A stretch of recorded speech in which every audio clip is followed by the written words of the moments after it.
Abra comigo a palavra do Senhor, Efésios, capítulo 1. Efésios, capítulo 1.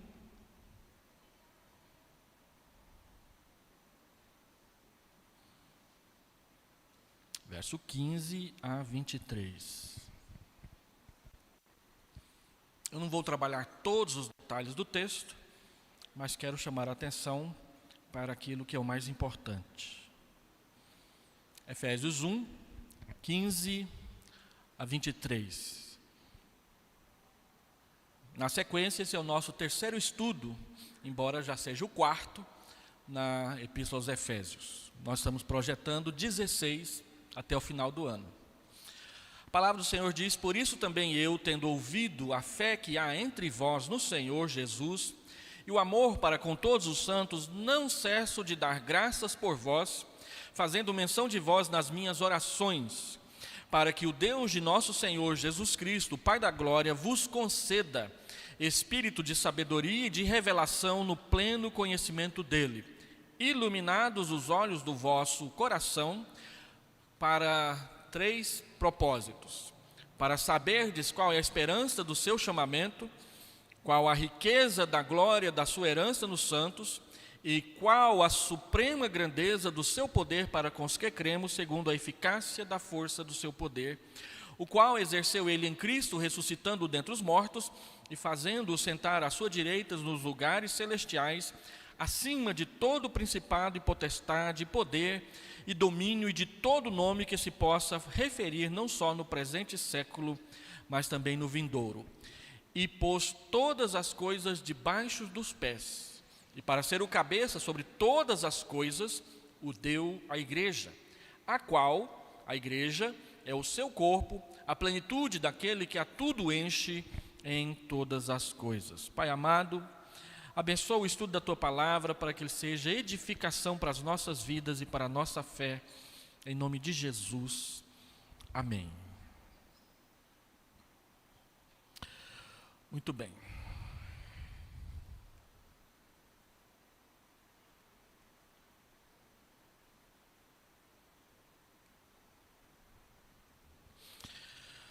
Paulo ora nesse texto,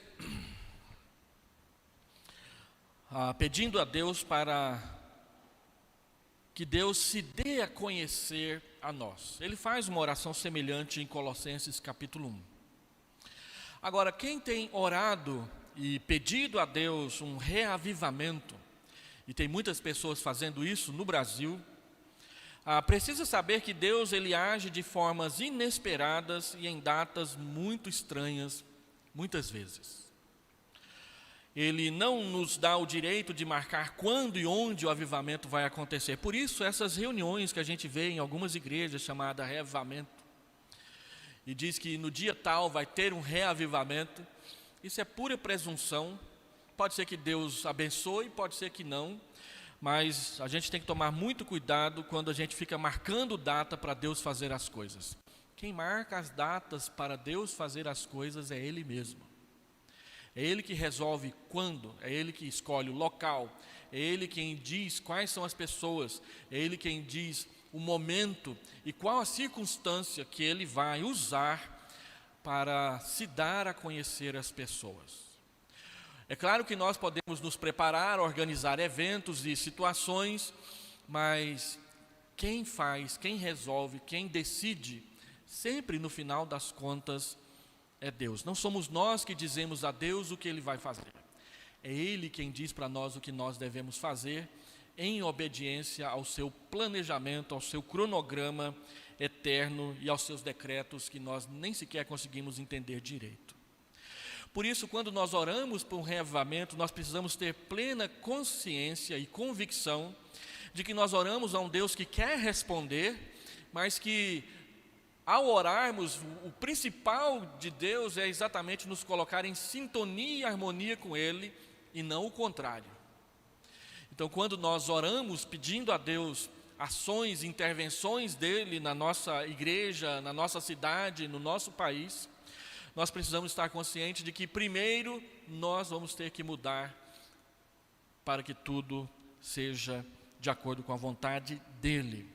Ele não nos dá o direito de marcar quando e onde o reavivamento vai acontecer ou começar.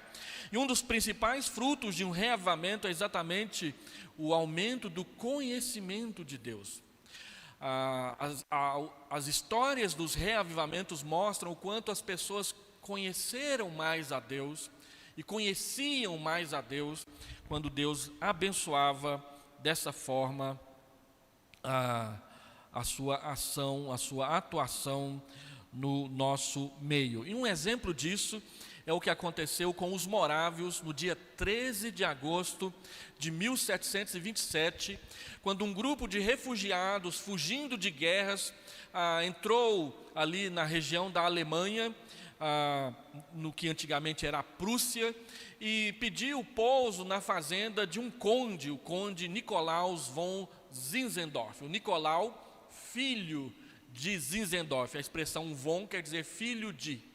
Naquela época não tinha sobrenome, então era o nome da pessoa e de quem que ele era filho. Então, Nikolaus von Zinzendorf.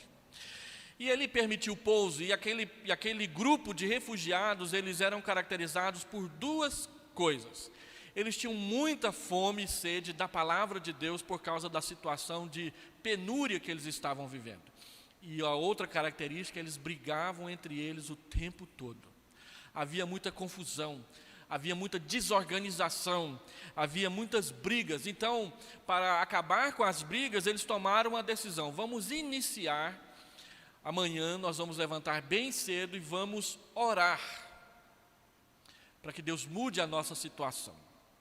Então, eles começaram uma reunião de oração na madrugada da manhã seguinte, no dia 13 de agosto de 1727, uma reunião de oração que durou 100 anos sem interrupção. Todos os dias, de segunda a segunda, de madrugada, se levantavam e oravam. Assim começou um grande despertamento espiritual ali na Europa continental. Esse despertamento vai atingir depois a Inglaterra, e uma das pessoas que foi atingida por esse despertamento moraviano foi um pastor que vocês ouvem muito falar sobre ele, John Wesley. John Wesley era um pastor anglicano, havia se consagrado a missões e havia sido enviado para os Estados Unidos, lembrando que os Estados Unidos tinha menos de 100 anos de história. E ele foi para os Estados Unidos e teve muitas dificuldades lá. Ele era um homem muito educado, era um homem muito carinhoso com as pessoas, e isso gerou ciúmes nos maridos de muitas mulheres, porque achavam que a doçura do pastor estava significando outra coisa. Então, essas malícias que a gente vê hoje, elas não são de hoje, elas são de muito tempo atrás. E o fato é que ele não conseguia pastorear porque as pessoas achavam que ele estava dando de cima das moças e das mulheres jovens da igreja. Frustrado com isso, ele voltou para a Inglaterra, e um dia ele estava andando na rua e ouviu a leitura do prefácio do comentário de Romanos de Lutero, numa reunião de oração de um grupo moraviano. Ele diz que ao ouvir a leitura, Lutero introduzindo o comentário de Romanos, ele sentiu um calor diferente no coração, e aquilo lhe deu certeza de que ele pertencia a Deus. E então começou o grande movimento que deu origem à igreja metodista no mundo todo. O fato é que ninguém achava que Deus ia fazer alguma coisa desse jeito. Os morávios se tornaram o primeiro grande movimento que deu origem ao moderno movimento protestante de missões. William Carey, lá em 1792, quando disse que precisava ir para a Índia evangelizar os indianos, era fruto desse despertamento que tinha acontecido 60 anos antes. Quando há um despertamento espiritual na vida de um povo, de algumas pessoas, de uma igreja, isso pode, nas mãos de Deus, conforme o seu propósito, alcançar nações inteiras.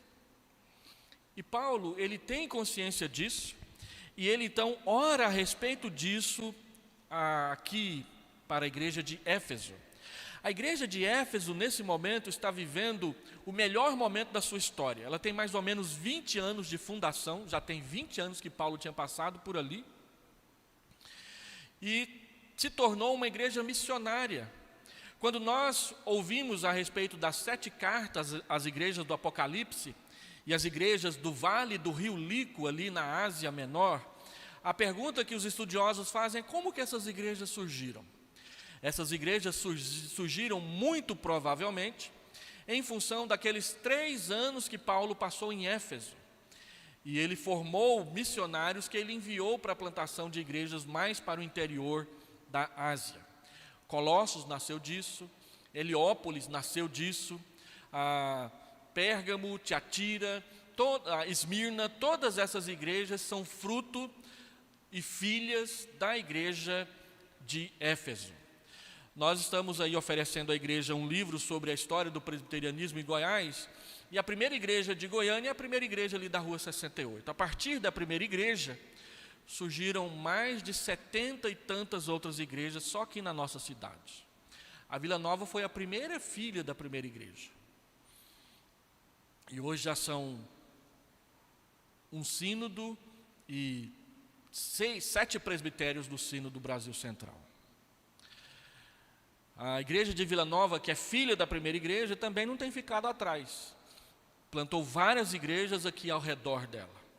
Estamos plantando mais uma e com a graça de Deus vamos plantar mais outra e mais outra e mais outra, quantas o Senhor nos chamar para fazer e assim nos despertar para isso. Mas Éfeso, com 20 anos, era a igreja, atuante, presente, firme, não aguentava erro doutrinário no seu meio. 20 anos depois dessa carta e dessa oração de Paulo, a igreja de Éfeso continua firme doutrinariamente, mas o autor de Apocalipse diz que ela está cansada no seu amor. Ela tinha 40 anos, já estava cansada. A igreja de Vila Nova tem quase 80. Será que a gente está cansado? Né? Deus sempre renova a vida das igrejas que com fidelidade atuam e o servem em obediência à sua palavra. Essa é a nossa oração pela igreja de Vila Nova. Agora, quando nós comparamos as orações que nós fazemos com a oração que o apóstolo Paulo faz em favor das igrejas, nós percebemos que nós oramos com muito pouco conhecimento do que Deus pode fazer através de nós. Então, Paulo escreve a essa igreja que está no auge da sua consagração. Todavia, Paulo, diferentemente da igreja de Éfeso, está preso, encarcerado, provavelmente com grilhões nos seus braços, e acompanhado por um soldado pretoriano de mais ou menos 1,90 m de altura, que usava ali um uniforme preto de soldado. Era o povo da Rotan daquela época, né? E ele não podia sair, ele teve permissão de andar pela cidade num período, e ele andava algemado a um soldado.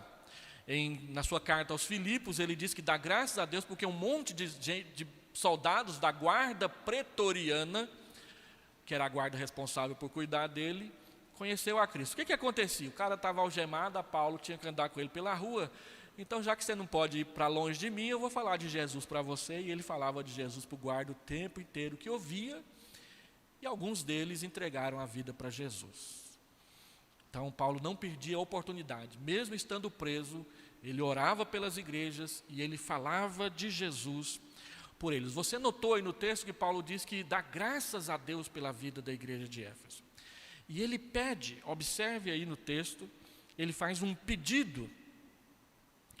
No versículo 17, ele diz: eu faço menção de vocês nas minhas orações, para que o objetivo e o pedido da oração, que o Deus de nosso Senhor Jesus Cristo, Pai da glória, vos conceda espírito de sabedoria e de revelação no pleno conhecimento dele.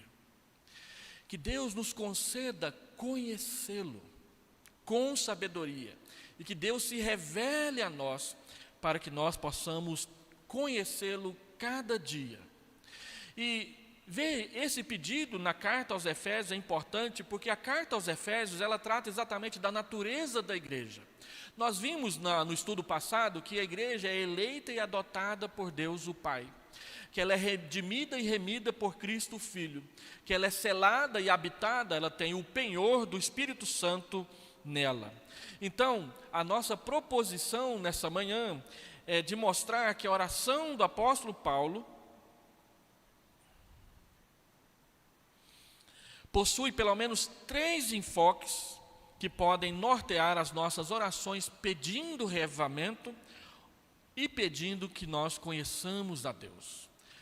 Se nós conhecermos a Deus como Ele é, se nós nos agradarmos do Senhor, diz o Salmo 37, não é agradar ao Senhor, mas nos agradarmos do Senhor, de quem Ele é, Ele ouvirá as nossas orações. E aí Paulo dá 2 ensinamentos com 3 enfoques. Se você observar bem o pedido de Paulo, é que Deus coloque o seu Espírito no coração de cada irmão, de cada irmã. Ele roga para que Deus nos encha do seu Espírito no nosso ser interior, para que o Deus do nosso Senhor Jesus Cristo, o Pai da Glória, vos conceda o Espírito de sabedoria. Alguns autores entendem que Espírito aqui no texto não deve ser traduzido com letra minúscula, o seu Espírito, mas traduzido com letra maiúscula, o Espírito Santo, que é o Espírito de sabedoria, que é o Espírito que revela o pleno conhecimento de Deus para nós. Quando você pega os manuscritos gregos antigos, existe uma classe deles que são escritos todos com a letra maiúscula, sem separação de palavras. Qualquer dia desses eu mostro uma fotografia de um manuscrito grego antigo, os chamados manuscritos unciais. Todas as letras são maiúsculas e as palavras não são separadas. Elas são todas escritas juntas. Então é o tradutor que tem que descobrir lá qual que é a palavra certa e como que ela é separada. Como naquela época eles que escreviam, eles que sabiam, então ficava mais fácil a tradução e aí nós aprendemos no decorrer da história. Mas, às vezes, o tradutor tinha que decidir se uma palavra era maiúscula ou minúscula. Isso acontece no caso do Espírito Santo. Este é um exemplo em que alguns tradutores acham que Espírito aqui devia ser o Espírito Santo e não o Espírito humano receber sabedoria e conhecimento. Um outro lugar onde isso acontece é lá em João 4:24. Deus é Espírito e importa que os seus adoradores o adorem em espírito e em verdade.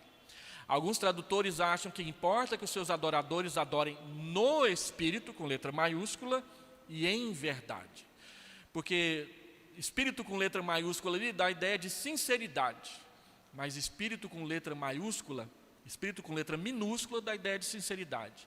Com letra maiúscula dá a ideia de obediência ao Deus que habita em nós. Essa é a diferença quando a letra é minúscula ou maiúscula no caso do Espírito. Quando é minúscula diz respeito ao nosso Espírito, quando é maiúscula diz respeito ao Espírito Santo. Então Paulo está pedindo que Deus nos conceda do enchimento do Espírito Santo, para que nós tenhamos sabedoria, que é fruto do Espírito Santo, para que Deus se revele a nós. É o Espírito quem nos convence dos nossos pecados, é o Espírito que nos convence da justiça, é o Espírito que nos convence do juízo, e é o Espírito que nos converte a Deus para pertencermos a Ele no novo nascimento. Então Paulo ora com 3 enfoques para que as nossas orações, pedindo o conhecimento de Deus e pedindo o reavivamento, sejam marcadas pela plenitude do Espírito Santo. Então, que Deus coloque o seu Espírito no coração de cada irmão, que Ele nos encha. Ser cheios do Espírito Santo é a grande necessidade da igreja do Senhor Jesus, porque quem é cheio do Espírito Santo não dá trela para Satanás. Quem é cheio do Espírito Santo produz o fruto do Espírito Santo: amor, alegria, paz, bondade, benignidade. Quem é cheio do Espírito Santo obedece à palavra com mais piedade. Quem é cheio do Espírito Santo aprende a respeitar e a tratar o outro irmão, a outra irmã melhor. Por isso Paulo então pede que Deus nos encha do seu Espírito. E esse Espírito nos dê sabedoria, e esse Espírito nos leve a conhecer a Deus com mais profundidade. Revelação aqui no texto não tem o sentido de revelações novas, inspiradas da palavra de Deus. Revelação aqui no texto tem o sentido de mostrar o conhecimento pessoal de Deus para cada um de nós, para que cada pessoa cresça na intimidade pessoal com Deus. E assim, de fato, chame Deus de Pai e o obedeça. E de fato saiba que Deus o trata como filho ou como filha e que Ele é carinhoso com a gente. Isso aumenta a nossa vida espiritual e a nossa maturidade cristã quilômetros na nossa consagração. Segundo, que então Deus nos dê sabedoria, a capacidade de tomar decisões, a capacidade de saber o que fazer e quando fazer. Nós diferenciamos inteligência de sabedoria no meio do cristianismo. Tem muita gente inteligente, você conversa com as pessoas e vê o quanto elas sabem. Mas tem muita gente que é inteligente e não é sábia. Não sabe administrar, não sabe tomar decisões, não sabe conversar com as pessoas. E isso falta. Sabedoria é a capacidade de aplicar a palavra de Deus de forma correta na nossa caminhada cristã. Muitas vezes a gente é duro quando tem que ser suave.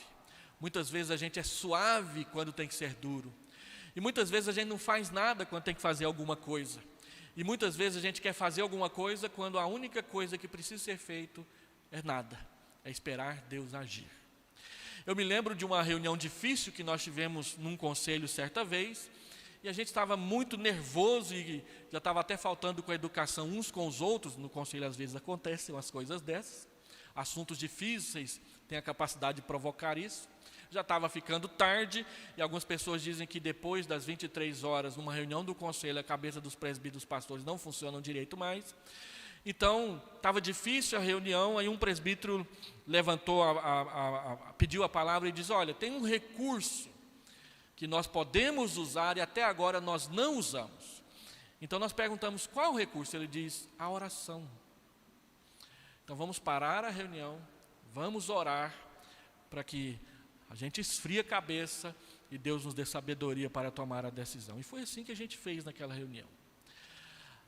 Tem horas que você não tem que ficar gastando palavras, você tem que parar e perguntar para Deus: Senhor, o que eu tenho que fazer? A Bíblia diz que Davi fazia isso em 2 Samuel capítulo 5, e toda vez que ele consultou a Deus, Deus abençoou o projeto dele.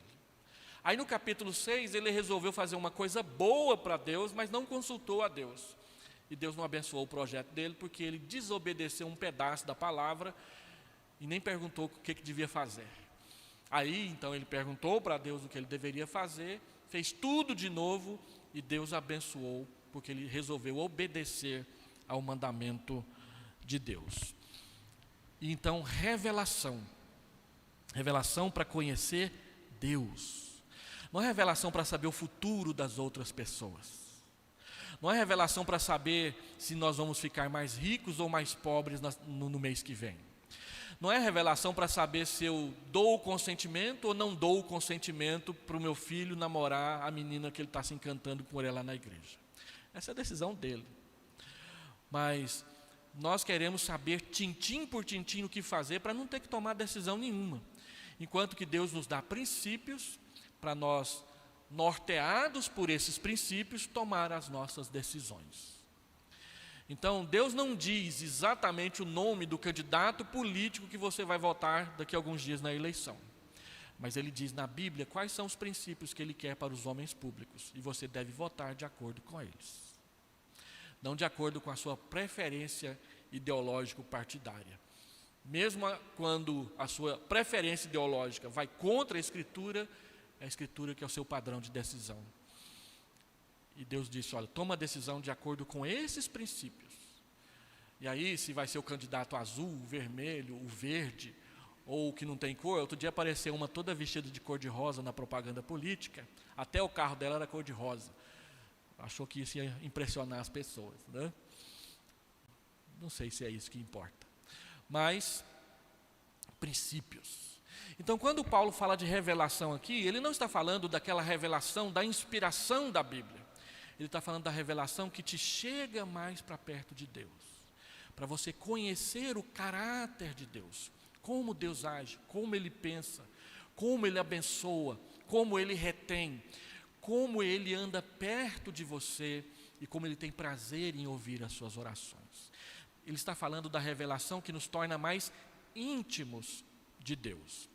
A Bíblia diz que quando nós guardamos a aliança, Deus dá a conhecer os seus decretos para nós.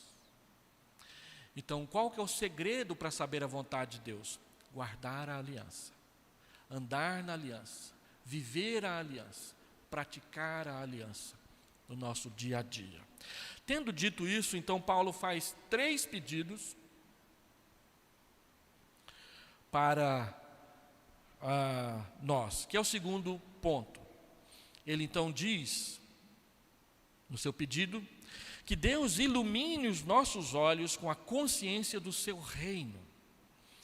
E aí você observa no texto que ele apresenta 4 enfoques para o seu pedido. Ele diz no verso 18: iluminados os olhos do vosso coração para. E aí ele vai mostrar 3 propósitos: para saber qual é a esperança do seu chamamento, qual a riqueza da glória da sua herança nos santos e qual a suprema grandeza do seu poder. Esses 3. Então, em primeiro lugar aqui no texto, Paulo ora para que nós conheçamos com os nossos olhos iluminados, esclarecidos, a esperança da nossa vocação. 2 Coríntios, capítulo 6, versículo 12, Paulo afirma que o que não vemos, que nós vemos, nós não esperamos, mas aquilo que nós não vemos e que nos foi prometido, nós esperamos. Ele pede a luz para que vejamos aquilo que vale a pena esperar. São coisas inefáveis, conforme ele diz em 2 Coríntios capítulo 12. Lá no céu nós vamos ver coisas inefáveis. Uma coisa inefável é aquilo que dá um prazer indescritível, que traz uma alegria que não dá para descrever num poema qualquer ou numa música, por mais bela que ela seja.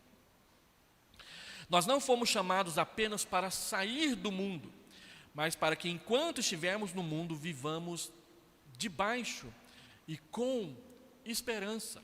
A nossa esperança não confunde, porque ela é baseada no Cristo que ressuscitou e prometeu voltar para cumprir todas as suas promessas. E há pelo menos 3 razões claras para que nós não percamos a nossa esperança nas promessas que Deus nos faz.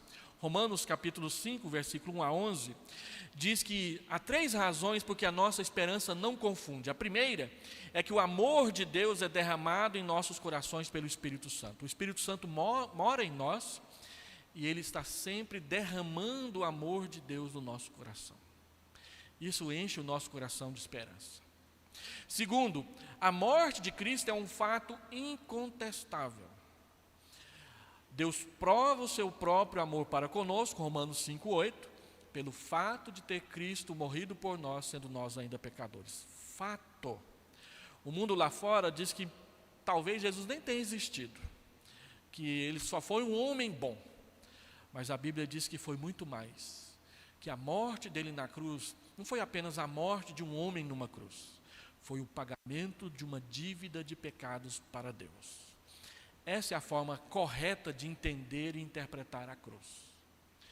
E é por isso que o cristianismo está presente no mundo, para dizer para as pessoas que a cruz de Jesus não foi apenas a morte de um condenado, ainda que inocente, mas foi a morte do Filho de Deus pagando a dívida dos nossos pecados para Deus. E você precisa crer nele, que ele ressuscitou dentre os mortos. O que a Bíblia requer para que alguém possa dizer que é salvo? Romanos 10, 9 e 10. Se com a tua boca confessares a Jesus como Senhor, e em teu coração creres que Deus o ressuscitou dentre os mortos, serás salvo. Por quê?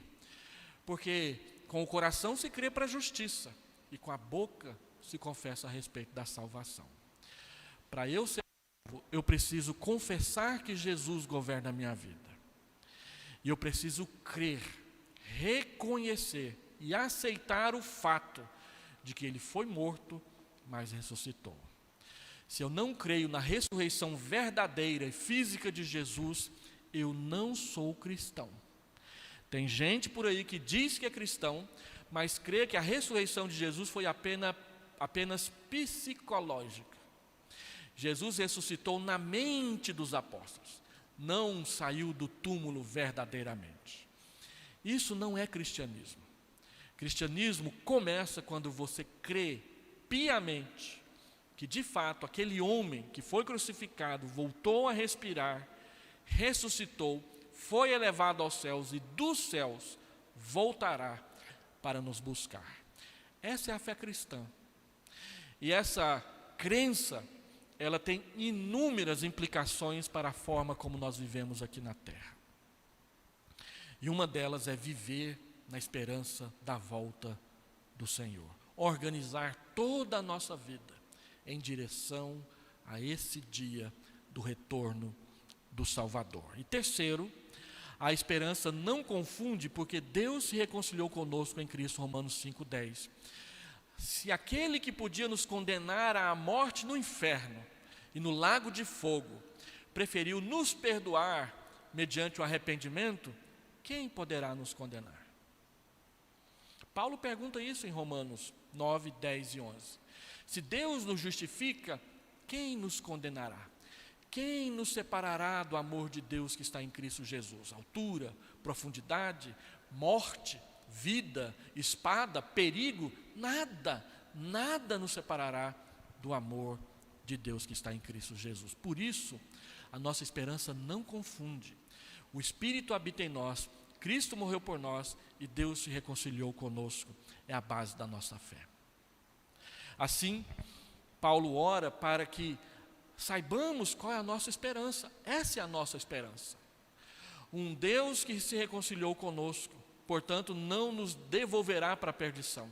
O Filho que morreu por nós e ressuscitou, portanto, não desmanchará o escândalo da cruz.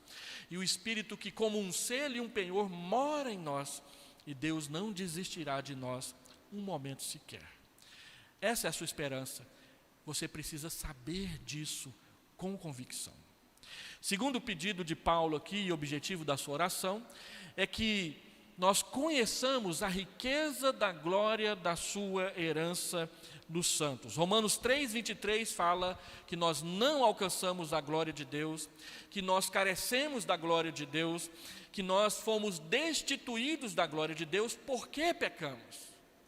Mas Romanos 6, 23 diz que o salário do pecado é a morte, mas o dom gratuito é a vida eterna por meio de Jesus Cristo, o nosso Salvador. Nós pecamos e não merecemos o céu, mas em Cristo, Deus nos devolve essa esperança. Então Paulo ora para que nós experimentemos essa riqueza, da glória que nós não podemos e nem podíamos alcançar com o nosso próprio esforço, com a nossa justiça própria, mas que gratuitamente, graciosamente Deus nos deu se entregarmos a nossa vida para Jesus. Esse é o ponto. Na glória eterna, Cristo nos receberá como sua noiva, limpa, pura, sem defeito. Nós vamos trabalhar isso em Efésios 5.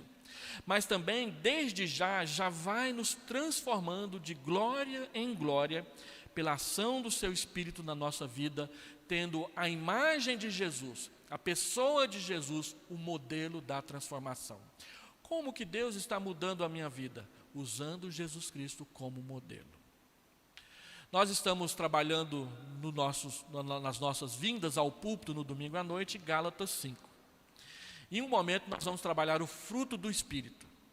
E é muito interessante você comparar o fruto do Espírito com os atributos de Deus. Quando nós estudamos teologia sistemática, nós aprendemos os atributos comunicáveis de Deus, aqueles que Ele compartilha conosco. Amor, bondade, misericórdia, alegria. Deus compartilha isso conosco. Hoje nós usamos a palavra compartilhar. Na época da Reforma, não era essa a linguagem. Naquela época eles falavam comunicar. Por isso que são atributos comunicáveis e incomunicáveis. Quais são os atributos incomunicáveis? Onipotência, onipresença, onisciência, infinitude. E nós, embora sejamos seres eternos, nós não somos eternos como Deus é eterno. Deus é eterno no sentido de que Ele não tem nem começo e nem fim, Ele sempre existiu. Nós somos eternos do ponto de vista de que depois que somos criados por Deus, nós não mais deixamos de existir. Mas houve um tempo em que você, nós não existíamos. Nós não éramos nem um pensamento. Então Deus disse, haja luz, haja o homem. E aí Ele, na sua mente, nos projetou. Aí nós passamos a existir. E depois que você existe, você não desiste mais. Você vai viver toda a eternidade. Todo mundo vai ressuscitar. Até o pior dos assassinos. Todos vão ressuscitar e comparecer diante do julgamento de Deus. A diferença é que aqueles que entregaram sua vida para Jesus são justificados. Receberam o perdão dos pecados. Aqueles que se negaram a tomar uma decisão a favor de Jesus vão ser enviados para a vida eterna na morte, que a Bíblia chama de penas eternas ou condenação eterna. Por isso, a vida que nós vivemos é o tempo estratégico para que a eternidade seja resolvida nas nossas vidas. E Paulo ora para que nós conheçamos essa herança e ela acalme, acalente e conduza as nossas vidas cada dia, para que nós conheçamos o Deus que nos salvou e saibamos o tamanho da obra que Ele está fazendo em nós e através de nós para alcançar outras pessoas. E por último, Paulo ora para que nós conheçamos a suprema grandeza do seu poder para com os que cremos. Deus usa o seu poder, mas Ele mostra para nós como Ele usa esse poder. Paulo usa aqui nesse versículo 19, 4 palavras para poder. Eu já trabalhei essas palavras há menos de 2 meses atrás aqui na igreja, mas quero repassar com os irmãos. Ele diz, qual a suprema grandeza do seu poder, palavra grega dynamis, para com os que cremos. Segundo, a eficácia é outra palavra, poder. É a palavra energeia, da onde veio o termo energia, que também é poder. E ele diz mais, verso 19, a eficácia da força. Outra palavra que é traduzida também por força, por poder. E a palavra traduzida por força aqui é a palavra isris, força física. Como um atleta que vai lá para a academia e faz aqueles exercícios e fica musculoso, sem tomar nenhum daqueles remédios para ficar poderosamente musculoso, mas simplesmente pelo exercício ele adquire músculos. E geralmente esse poder era usado para as pessoas que praticavam exercícios físicos para as Olimpíadas. Vou explicar melhor. E a última palavra, ele diz, a força do seu poder. A palavra traduzida por poder aqui, não é a mesma que foi traduzida por poder no começo, é a palavra kratos, poder de governar, da onde vem a palavra democracia. Cracia é poder, demo é povo, então o poder do povo. Aqui é o poder de Deus. Tem uma figura de Jesus Cristo pintada no teto da Hagia Sophia, lá em Istambul, na Turquia, um lugar turístico que todo cristão, quando vai lá, precisa ver. Os muçulmanos pintaram por cima e deu um terremoto, caiu o reboco e apareceu lá a figura de Jesus pintada pelos bizantinos. Essa figura, ela é conhecida por um nome, porque é Jesus sentado no trono. E o nome dessa figura é Pantocrator. Pantocrator. Todo-poderoso. Poder de governar. E por isso que ele está sentado no trono na gravura. Ele está sentado no trono governando. Então deixa eu explicar cada uma dessas palavras com um pouco mais de atenção para os irmãos. A primeira palavra é a palavra dinamis. Dinamis é a palavra grega traduzida para poder, que a maioria de nós já ouvimos falar. Tem até cachorro Rottweiler por aí que tem o nome de dínamo, né? Vem dessa palavra. Ou dinamite, que também vem dessa palavra. Dinamite é aquilo que explode, que você não pode ficar perto porque vai causar um estrago muito grande quando explodir. É o poder poderoso, é o poder que muda as coisas. Então, a Bíblia fala desse poder sendo utilizado por Jesus quando ele curava as pessoas, por exemplo. Ele usava o poder dinamis, que mudava as coisas. Então, quem era aleijado passava a andar, quem era cego passava a enxergar, quem era mudo passava a falar. Jesus curava as pessoas usando o seu poder dinamis. Agora, uma curiosidade bíblica é que quando diz que nós somos convertidos a Deus pelo poder de Deus, é a mesma palavra. Ou seja, uma pessoa entregar a vida para Jesus em arrependimento de pecados é um ato tão poderoso quanto curar um osso quebrado na vida de uma pessoa. É o mesmo poder. É um milagre. Então você fala assim, aquele homem lá é muito bom, só falta converter, falta um milagre na vida dele. Nós muitas vezes queremos trazer para a igreja as pessoas que nós achamos que são boas. E muitas dessas pessoas resistem a Deus porque acham que são boas demais. São tão boas que não precisam de Deus. E é por isso que elas não vêm para a igreja. A sua bondade não deixa. Precisa Deus abrir essa bondade, essa confiança na justiça própria, que nós temos arraigado no nosso coração. E isso é uma dinamite. Só a dinamite de Deus é que muda essas coisas. E Deus faz isso. Então Paulo ora para que nós conheçamos esse poder e saibamos que esse poder também foi colocado à nossa disposição quando evangelizamos. Não precisamos ficar tímidos. Não precisamos ter medo. Pastor, mas se a pessoa rejeitar, ela rejeitou. Deus não quis salvá-la agora. Mas você fez o que devia fazer. O poder de converter não é seu, é de Deus. Então, saber que Deus muda as pessoas e que Deus até realiza milagres no nosso meio é algo que nos dá segurança e nós precisamos saber disso. Presbiteriano precisa saber disso, pastor? Claro que precisa. Nós somos crentes, nós somos cristãos, nós cremos no poder de Deus. Nós não cremos que nós podemos controlar o poder de Deus, como alguns irmãos de outras igrejas acham que pode. Mas nós cremos no poder de Deus. Qual que é a postura então do cristão presbiteriano? Manter-se aberto, manter-se vigilante, manter-se em expectativa e interceder para que Deus use o seu poder no nosso meio. E Ele usa. Talvez não do jeito que você queira. E aí esse é outro problema, porque às vezes Deus usa do jeito que Ele quer e você não gosta.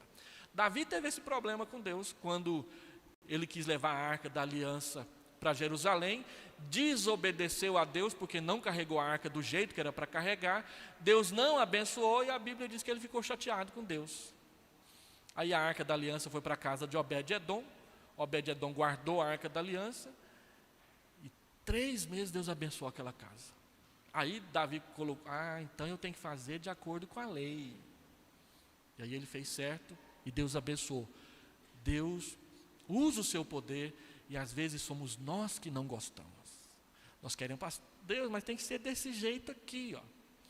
Uma irmã entregou a sua vida para Jesus e ela falou, Deus, salva a minha família. Aí ela resolveu colocar na Bíblia dela os nomes de todos os membros da família. Primeiro foi o marido, converte o meu marido. Depois o pai e a mãe, converte meus pais. Depois os irmãos, cada um deles. Depois os sobrinhos, os filhos, os netos. Uma lista que ocupou a página da Bíblia dela todinha no final.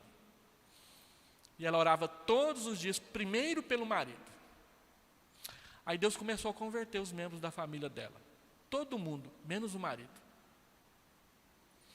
Foi convertendo, ela disse para mim, pastor, Deus foi convertendo os membros da minha família de baixo para cima, só falta o meu marido. Isso eu ouvi dela há 25 anos atrás, quando eu fui pastor dela. Não sei se o marido dela já foi convertido, não tem essa notícia. Mas era o primeiro que ela orava, e Deus foi convertendo todo mundo, um por um, só faltava ele. Ou seja, não foi do jeito que ela quis. E pessoas importantes da família dela foram convertidas e que se tornaram importantes na igreja, assumindo funções de liderança. Mas Deus, talvez para mantê-la humilde, a gente não sabe qual que é o propósito de Deus, deixou o marido dela por último. Pode ser que seu marido seja o último, pode ser que a sua esposa seja a última, pode ser que a pessoa que você mais goste seja o último, pode até ser que ele não seja convertido. Mas a pergunta é, você vai se submeter à vontade de Deus ou não? Essa que é a pergunta. Então Paulo ora para que a gente conheça o poder de Deus e faça uso dele e trabalhe de acordo com ele. Segunda palavra traduzida por poder é energia. É aquele poder que executa o que foi determinado fazer. Então, se você acende o interruptor, as luzes acendem. Se você apaga o interruptor, a luz apaga. É a energia que produz o que ela foi designada para produzir. Deus tem coisas que Ele designou para a igreja de Vila Nova fazer. E Ele vai realizar com poder. Quando Deus faz, a única coisa que a gente tem que fazer é não atrapalhar. Porque Ele vai na frente. Ele abre as portas. Nós temos recebido muitos membros ultimamente aqui na igreja. E elas estão vindo praticamente sozinhas. Um convida, o outro chama, vem, visita, assiste e resolve ficar. Mas tem épocas que a gente dá um duro danado e ninguém vem. Mas tem épocas que... E a Bíblia diz que a gente precisa entender essa energia de Deus e trabalhar de acordo com ela. E andar na sua mão. Terceiro poder é o poder físico. Eu inverti aqui, eu coloquei ele por último. O poder, a capacidade de fazer as coisas. A gente vai envelhecendo e o poder vai indo por água abaixo, né? Como eu queria ter a cabeça que eu tenho hoje, há 30 anos atrás, quando eu estava começando o ministério. Eu ia acertar muito mais e errar muito menos. E tinha saúde para fazer. Hoje tem um punhado de coisa que eu vou fazer, o corpo não vai. Carregar a caixa de som pesada eu não dou conta mais. Já carreguei muito na vida da igreja. Hoje eu não dou conta mais. Não tem força para isso. Né? Tem uma tal de artrose que é um negócio complicado. Né? Então, a força física. E a Bíblia diz que Deus usa força física com a gente. Quando é que Deus usou força física? Quando Ele venceu o exército de Faraó. Ele abriu o mar. Você dá conta de abrir o mar com um regadorzinho lá, com um baldezinho? Não dá conta, né? Então, Deus usa a força física. E Ele usa até com a gente. Tem hora que Ele nos dobra fisicamente para a gente obedecer a Sua palavra. Uma enfermidade. Ele fecha uma porta na nossa cara. Ele abre outra e diz, entra por essa. Ele vai nos conduzindo porque Ele tem força. Ninguém se levanta contra Deus. Indiana Jones e a Arca Perdida é fichinha perto do que Deus pode fazer com seu poder. E a última palavra então, que é kratos, é o domínio de governo. É o direito de ordenar e ser obedecido. Nós precisamos conhecer esse poder de governo nas nossas vidas, porque tem horas que nós desobedecemos. Nós sabemos o que temos que fazer, o mandamento é claro, mas nós não obedecemos. E é necessário então Deus nos corrigir com o seu governo. Paulo ora para que essas 4 dimensões do poder de Deus sejam conhecidas pela igreja e experimentadas pela igreja. Quando nós tivermos isso claro no nosso coração, sem dúvida nós seremos uma igreja melhor e mais atuante e mais serva nas mãos de Deus. Então o que nós levamos para casa? Primeiro, a exortação de buscarmos a maturidade dessa oração. Deus, mostra isso para mim, me ensina para que eu possa aprender. E tendo aprendido, agir de acordo. Ore por isso na sua vida. Segundo, pedir insistentemente a Deus que olhe na nossa direção, a fim de que os nossos olhos sejam iluminados pela luz do seu rosto e sejamos submetidos a esse poder nas suas 4 feições, para que o poder de Deus seja presente e visível nas vidas e nas ações dos membros da igreja de Vila Nova. E terceiro, ore para que você seja alimentado por essa revelação de Deus na sua vida. Que você seja exemplo para a próxima geração de crentes. Eu gostei tanto dessa imagem. Seja o exemplo. Use o guardanapo para que seu filho aprenda a usar também. E guardanapo é uma coisa simples. Ou seja, tenha bons modos para que seu filho tenha bons modos também. Às vezes nós não temos bons modos e os nossos filhos refletem a falta deles na vida da igreja. Às vezes o conselho toma uma decisão baseada na Bíblia com respeito à forma de conduzir o culto e a gente diz, isso não funciona. Mas foi baseado na Bíblia.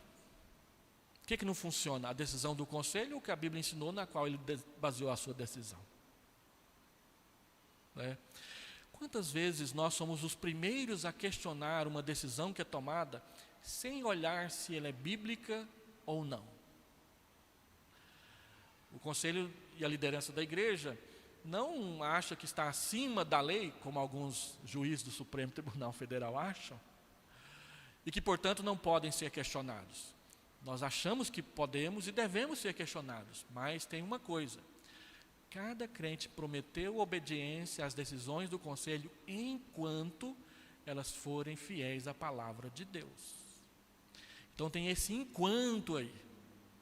Agora, como que eu vou saber se ele foi ou não foi fiel à palavra de Deus, se eu não leio a palavra de Deus? Quantos aqui nesse templo, nessa manhã, leram a Bíblia inteira, pelo menos uma vez? Eu já li a Bíblia inteira 32 vezes. E tenho 40 anos de fé. Se a gente deve ler a Bíblia inteira uma vez por ano, então eu estou 8 leituras atrasadas. Mas os benefícios de ler a Bíblia inteira são imensos. E eu termino com uma ilustração que eu tenho passado nas reuniões de oração da igreja, que poucos vêm. Uma pesquisa foi feita nos Estados Unidos sobre a leitura da Bíblia. Se você lê a Bíblia uma vez por semana, o que isso produz na sua vida espiritual? Quase nada. Se você lê a Bíblia 2 vezes por semana, o que isso produz na sua vida espiritual? Quase nada. Se você lê a Bíblia 3 vezes por semana, o que isso produz na sua vida espiritual? Pouquinha coisa. Agora, se você lê 4 vezes ou mais,